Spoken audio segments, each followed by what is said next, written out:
Hi, everyone. I'm Rachel Swarns with the New York Times, and it's great to have you all back for Race Night, our weekly conversation about race. Tonight, I'm here once again, of course, with my colleague, John Eligon. John, how you doing? I'm doing well. I'm surviving the heat wave so far, but being someone of Trinity descent, I never complain when it's hot because I hate the cold. So it's been a great day for me. And we are really, really, really thrilled about our guest, Eddie Huang, who I've been stalking for months now. Eddie, whether you know it or not, your people know.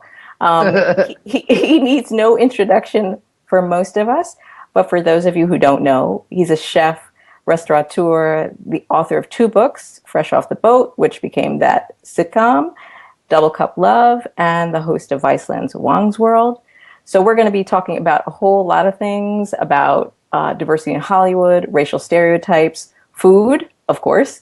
But I really wanted to start off with a discussion about something that we don't often talk about and what got me really determined to get him on from the start, which is about the portrayals of Asian American men in American society, about masculinity and identity. And it all got started, at least with your op-ed in our newspaper anyway, with some comments that Steve Harvey made early this year. So I was hoping you could talk a little bit about that, about Asian American men and how they're portrayed. Yeah. Thanks for having me. This is nice. And then, yeah. Well, what it is I think throughout my life, there's been lots of moments of people, everybody got dick jokes. Do you know what I mean? Like, if you're an Asian man in America, before you even know to worry about size, people are laughing at you about size, And for me, I'm short, I'm chubby, and everyone's told me, like, my penis is going to be garbage, and I've been hearing this since elementary school. Do you know what I mean? And, like I said, I heard about it before I even knew to care about it. But the older I got, the more I realized there was nothing wrong with me. And if there was something wrong with me, it wasn't because of my race. It was actually something wrong with me. And, when Steve Harvey said what he said, it just felt very archaic because. And can I interrupt you? Can you talk about what he said and how you heard about it? Yeah, it was actually like a person on Instagram DM'd it. Well, a bunch of people on Instagram DM'd it to me because, like, I think in a lot of ways, our community, the Asian American community, we don't have that many people to turn to when somebody like Rosie O'Donnell or Steve Harvey or anybody for that matter who's a talking head has something disparaging to say about us according to our race. And so a lot of kids were DMing me and saying, yo, Eddie, you got to say something. Nobody said anything. It happened like a few days ago. Like, you got to hold us down. And I get these DMs and I get these texts every time something happens to Planet Asia. And, like, I really appreciate it because that means, like, I can have one less app open on my phone, like I just open Instagram. I'm like, oh, we got shitted on. But I looked at the video, I watched it, and I decided to say something and write something because it really hit home. It was very upsetting, and I was a big Steve Harvey fan as a kid. So when it's somebody who you've looked up to and you considered like funny or a role model at some point in your life, it really hurts when they let you down, Right. And it's I mean, I would never compare the two men, but it's the last 2 articles. I would never compare these 2 men. I'm just going to compare the articles. I wrote the Steve Harvey article for the New York Times because it was somebody who let me down. Today I wrote the article about Prodigy because it was someone who never let me down. Mm-hmm. Yeah. Yeah. And the thing that really stuck out to me in that article you wrote was that, even after, getting a show, being a best-selling author and things like that, there were still insecurities that you had that kind of, transcend time. It just kind of shows how, how these stereotypes and this kind of, denigration that's passed down from generation. Now, it can really have, psychological damage that can be passed down through generations. And And we got a lot of questions before this segment on Twitter as well. A lot of people were interested in. And Dave Lou asks one that I think is kind of related to this, because I'm kind of curious as to how you kind of move past a lot of that, psychological trauma and whatnot. And Dave asks, oh wait, nope, sorry, it was not Dave Lou's question. Sorry, it's Ola Basayo. Says, how long did it take you to understand and be comfortable with your story of what it means to be Chinese American, and what was that like? So yeah, I mean, I guess the broader question for me is like, how do you then kind of get past some of the stereotypes and whatnot in terms of not letting that affect you? Well, I think that for me, the metamorphosis began early on. As a kid, you are not aware about race, right? One of the first times I've always told people I became aware about race was in the grocery store. You see certain families eating things that you don't eat, certain vegetables that your mom never puts in the cart. And then you see other ethnicities that, they're going for the same root vegetables. They're buying big bags of rice. They're not buying bread, And I remember I would always see my mom would always hit me or my brothers if we were pinching fruit in the grocery store. I would see the black parents hit their kids if they pinched fruit in the grocery store. The Muslim parents would hit their kids. But I would see white kids knock mad oranges on the floor. No one ever hit them. And I was just like, yo, these kids are going to grow up and knock all the fruit over at the store. But somebody has to get a hold of them. But, I mean, those were like the little ways you start to understand race as a kid, right? It's just like, why does that kid get to knock all the fruit over at the store and nobody's embarrassed? But then you get older, and it was made very clear to me, you're Ching Chong Eddie Huang, you got slanted eyes. I got picked on everywhere. Like, if I played basketball, kids would try to beat me up. I remember one day after baseball practice, these kids just started throwing all their sunflower seeds at me, saying, Ching Chong Eddie Huang, sitting on a jumbo gong. And they just circled me and ran around singing the song for 20 minutes because my parents were late picking me up. And I just endured this because I couldn't fight everybody. Like, I fought the people I could fight, but I couldn't fight everybody. And I think at first I just really resented that I had this color skin and I had this face and I just wanted to be normal like all the other kids. But then I started to think, no, there's nothing wrong with me. This is unfair. And that was like a real sea change. And part of it a lot of it is my parents. My parents were never embarrassed about who they were. And my dad, after he read Fresh Off the Boat, called me and was like, I did not realize something growing up, and I did not realize this as your father, but I always thought it was easier for you growing up in America because we were more well off than my parents in Taiwan. We had like clean water, we had air conditioning, we had a laundry machine. But he said, those things can't replace the fact that I knew who I was in Taiwan. I became a man in Taiwan before I came here, and you had to become a man as an alien. And that is something that a lot of immigrant parents can't understand. That's the chasm between us. Is they're formed individuals when they come over here. They're already mature, so they know who they are. Even if somebody makes fun of them for being Chinese or Puerto Rican or Trini, they're like, I know who I am. You can't disparage that. For me, it's like, oh wow, like there's a point as a pubescent child, teen in America, you're like, they might be right. Like maybe my race is garbage, But my dad would always teach me, like, be proud of yourself. We come from, like, a culture over 3,000 years. Your grandparents were great people. We're great people. Like, don't let them tell you this. You got to fight back. You got to believe. And so then I think the next 20 years of my life was very reactionary. I was defensive. I was fighting. I had a chip on my shoulder.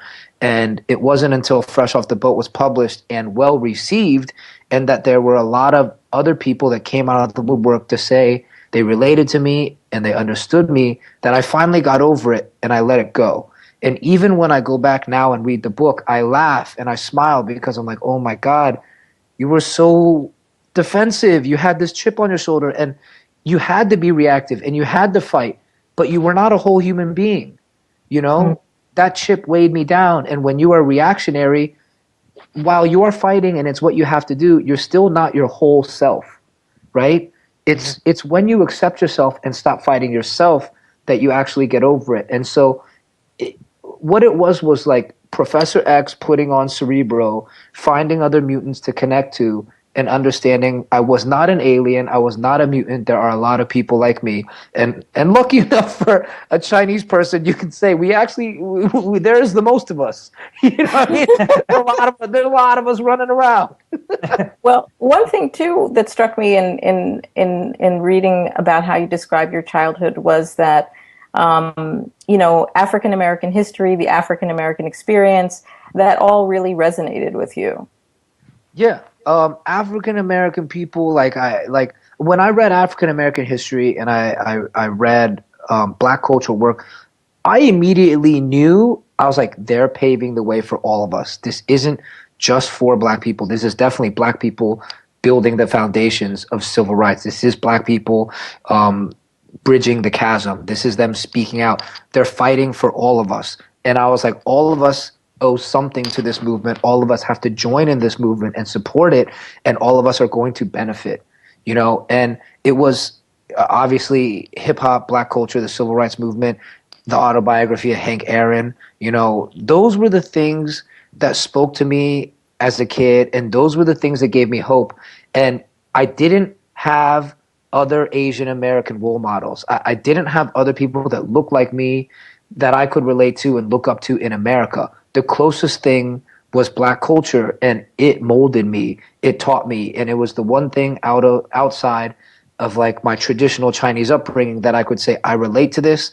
I have a connection to this, and even though my skin is different, I feel this, and I want to be part of this. I want to be part of this culture. I want to participate, and I want to fight. It's interesting you say that because I feel like there's still like some sort of like distance between sometimes Black Americans and Asian Americans. I think sometimes there's like those tensions, those underlying tensions there. I remember some of them came up most recently with Black Lives Matter movement, and obviously what type of synergy there is there. How do you find that relationship overall in our society right now between Black Americans and Asian Americans? Do you find that there's a lot of actual synergy going on? A lot of people like are relating, or do you think there's tension there? I love this question. This is a very brave question to ask because it's easy to have a conversation and promote solidarity and then turn a blind eye to the people that are making it difficult, right?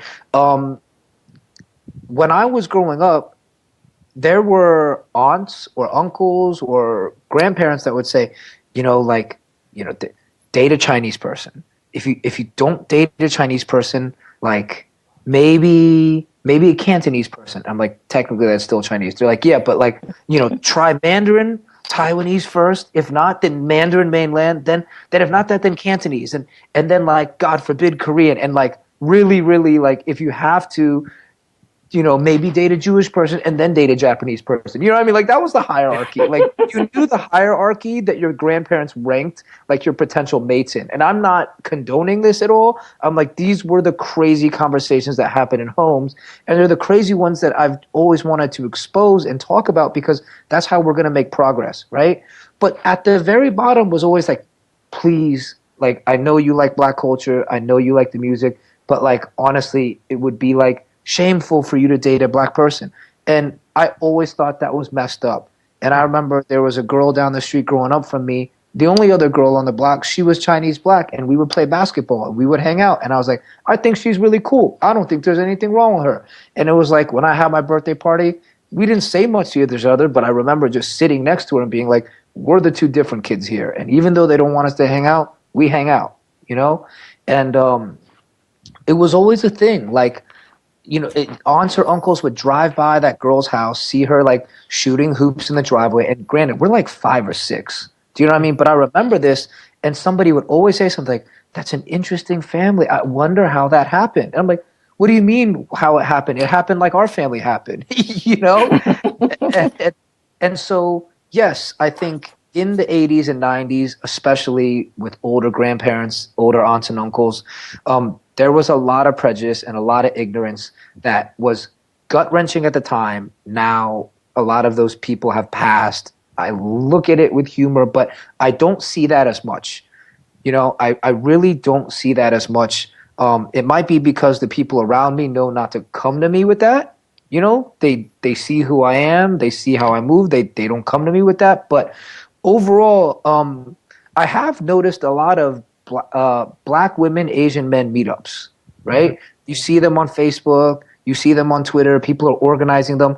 I think to me, it's a little bit strange to date by race, even if you are trying to bridge chasms, right?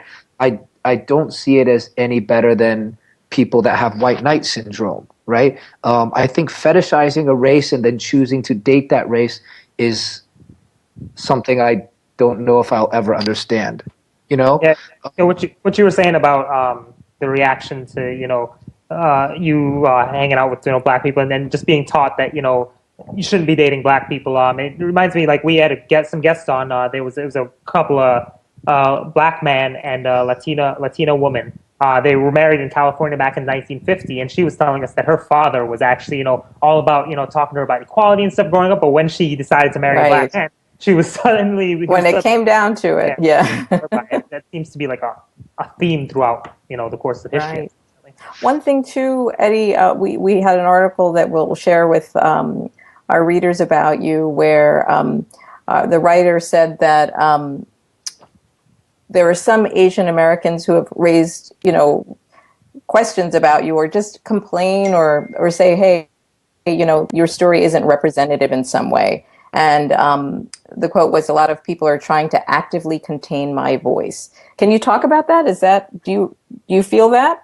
Wait, are they saying that I'm trying to actively contain their voice? No. That some Asian Americans say, "Hey, Eddie, your story, it's not representative. It's not us." And the quote from you was saying that there are these people who are trying to contain your voice. Oh, yeah. Even sometimes when, man, I don't want to out anybody, but there's like, out anyone. Yeah, there's a very well-known Asian professor who I passed like the original manuscript of Fresh Off the Boat to.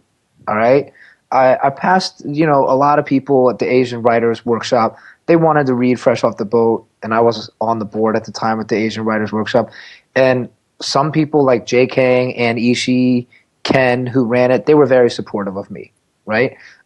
Then there were some people that were like, hey, I don't know if you should be saying this. I don't know if you should be this confident about this. Like, you're a little arrogant for our taste, or like you're a little louder than Asians should be. And it was very funny because they were the people, liberal professors, liberal writers, who for so long have talked about like social justice and hearing our voice and yada yada. But when they heard a voice such as mine that didn't necessarily match up with their idea, their specific view, narrow view of an Asian American voice, they did not like that other people gravitated towards it or connected to it. And I always say, like, I'm a human being first.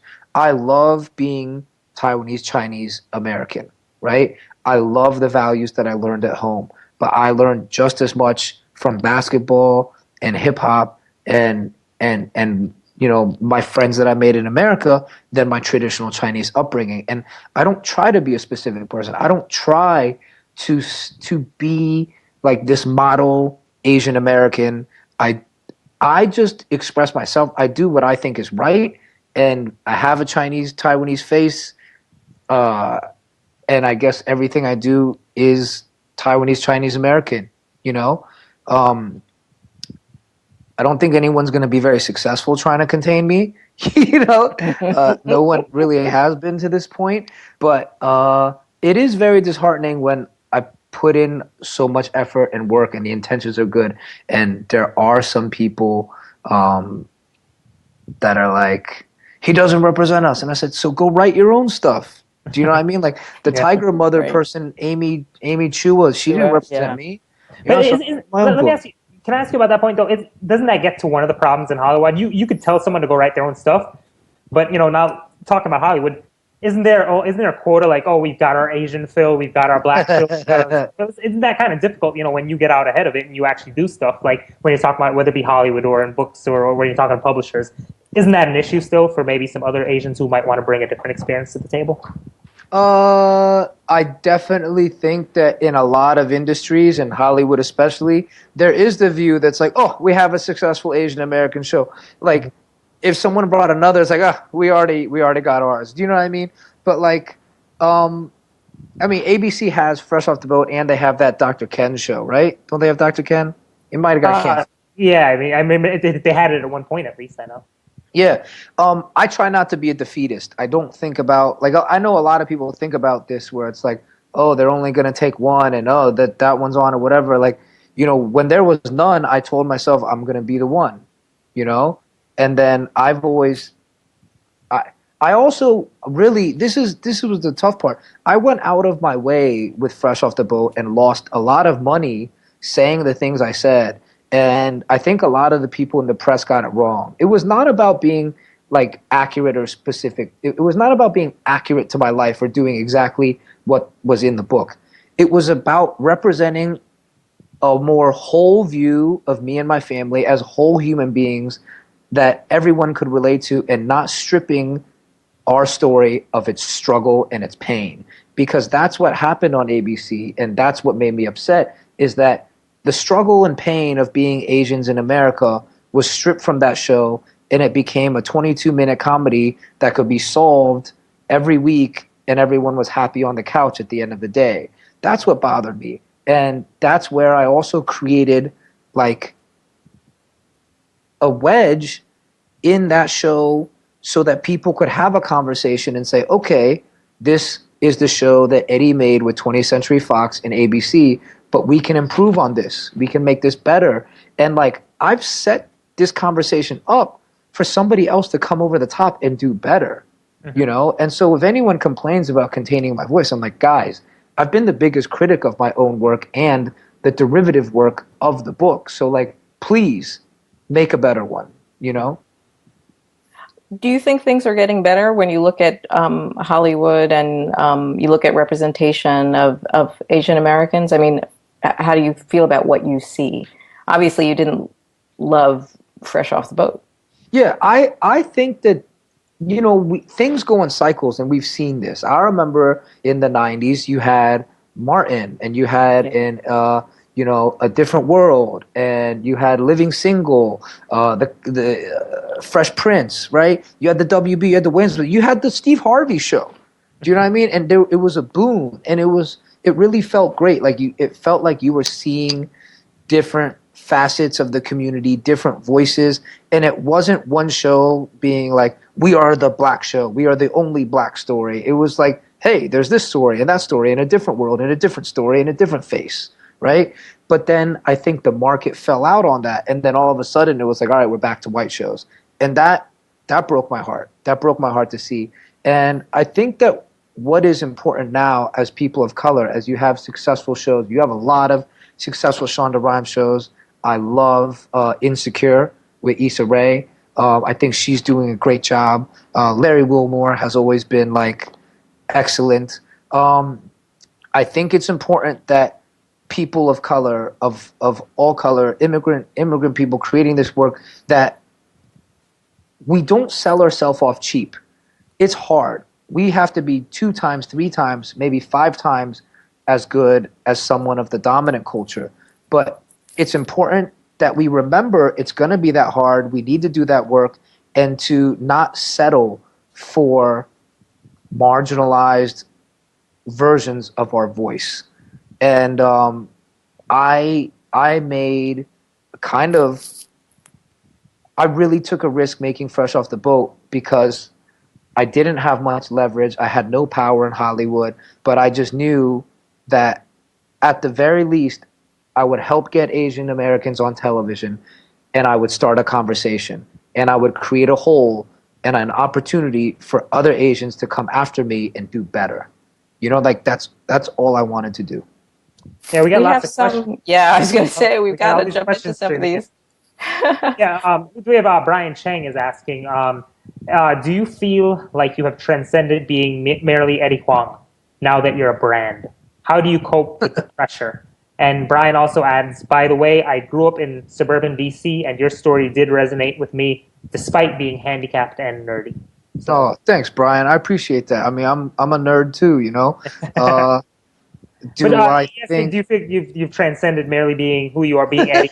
You're a brand. Are you more than Brian, just this is very flattering, but no, like I'm just a dude. You know what I mean? Like I get beat up by other dudes at the boxing gym every day.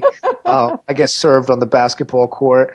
I really appreciate it, but no, like it's important to like never. I don't know how to transcend yourself. I mean, maybe you reach nirvana one day, but no, I like. I mean, I live in a studio apartment right now. It's pretty cool.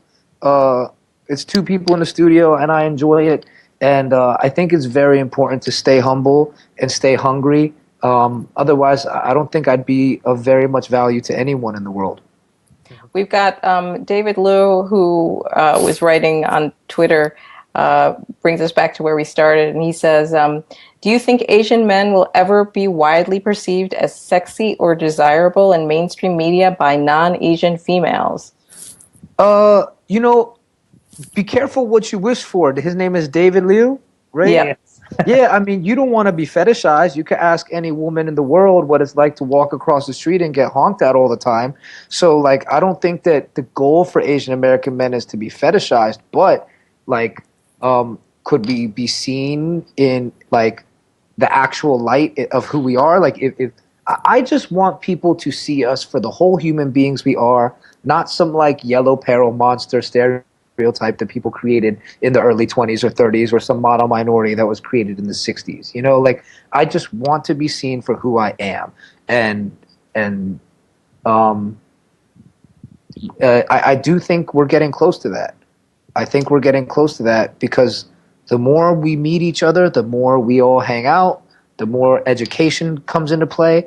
I think that we really are breaking down the walls between races. So I would hold out hope, fam. Yeah. On that point, one of our commenters, Catherine Araujo, had a somewhat critical comment, but I think it's one that you should definitely respond to. She said, "I kind of lost respect for Eddie after that comment about black women," and she was referring to on Bill Maher when you said, "Oh, I'm glad she asked. I would love to respond to this." Yeah. And I'll just say real quick with the quote that you had said on Bill Maher while you were asked why you relate to hip hop and rap music. You said, "I feel like Asian men have been emasculated so much in America that we're basically treated like black women." And in response to that outrage, you had put on Twitter, you said, "No one is saying we have the same struggle. I was specifically talking about parallels regarding the way we're viewed sexually." What do you mean by that? The way there was a study that came out that Asian men and black women were the least desirable on OkCupid. I do not agree with this. I think this is hot garbage, right? It was very upsetting to read, but like I felt solidarity as the bottom of the totem pole of the male gender in terms of desirability and the bottom of the totem pole in terms of female gender of desirability.